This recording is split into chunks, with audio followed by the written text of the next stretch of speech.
Hello mga ka-mermaids, for today's video, tara nga at samahan nyo ko dahil mag-day in my life ako dito sa aming probinsya. So itong video na nga ito sobrang tagal na nga at ngayon ko lang siya na voice over dahil napaka-busy ko nga at ang dami ko ng problema. Maraming nga akong gustong ikwento sa inyo pero hindi ko siya maikukwento lahat ng buong story. So kaya pati mga video ko or mga vlogs ko is natatabunan na dahil nga sa, alam niyo yun. Hindi ko nga alam mga ka-mermaid kung saan nga ako mag-uumpisa kung paano nga ba ako magkukwento sa inyo dahil nga sobrang dami kong problema sa buhay. At ayun na nga mga ka-mermaid, kakagising ko lang nga dyan at syempre mag-aayos muna ako ng aking mukha para fresh naman akong tignan sa camera. Nagbakasyon nga lang ako ng ilang araw sa amin dahil gusto ko lang bumisita ganun at namimiss ko din naman yung mga bonding namin ng magpipinsan. At yung mga araw na pala yan mga ka-mermaid, masama nga ang panahon na yan kaya hindi ako makagala-gala ganun. Dito pala sa amin mga ka-mermaid, tahimik lang kapag walang mga chismisan ganun. Pero kapag may mga issue, mga ganun, maraming marites dyan sa harapan. At dali-dali na nga akong bumaba dyan para ayusin ang aking buhok at magpre-prepare na rin ako ng aking almusal. Syempre, kailangan mo na maging fresh kapag nagvo-vlog tayo para naman hindi tayo maibash. Sa panahon kasi ngayon mga ka-mermaid, hahanapan ka nila ng butas para siraan ka sa publiko. Diyos ko. Kaya minsan nga umiiwas na lang ako sa mga toxic na tao, ganun. At dali-dali ko na rin palang binuksan ng ref para maghanap ng pagkain na iluluto ko at nakakita nga ako dito ng hotdog. Uy! Kaya nga nagbakasyon ako sa amin para makapagpahinga ng ilang araw dahil sumusumpong na naman yung asthma ko.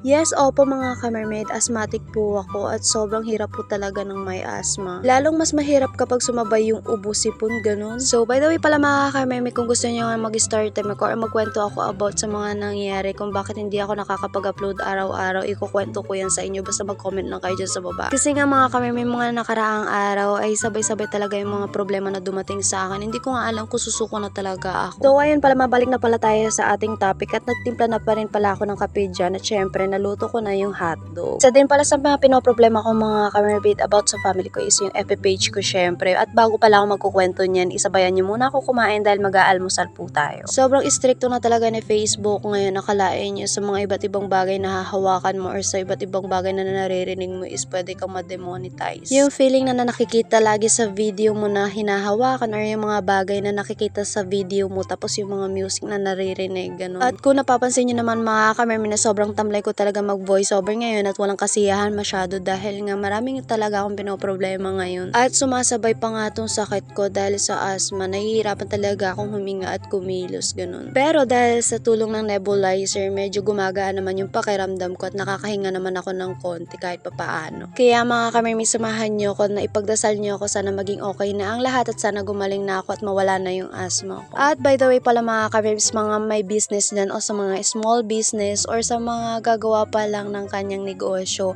pwede nyo po akong i-PM or i-DM directly para matulungan ko po kayo at ipopromote ko po ang inyong business. So, tulungan lang po tayo para malago ang inyong mga business at soon, meron din po akong ilalabas na small business ko at sisimulan ko na po doon para mapalago at maiangat ko yung sarili ko. Marami nga ako iniisip mga ka-mermaid o pinaplano sa mga small business na iniisip ko kaso nga lang kailangan isa doon is papatok talaga. So, by the way pala mga ka-mermaid, dito ka na din tinatapos ang aking vlog. Kung gusto nyo magkwento ako sa inyo about sa mga nangyari nung mga nakaraang linggo or nung mga nakaraang araw, ganun, mag-comment kayo dyan sa baba.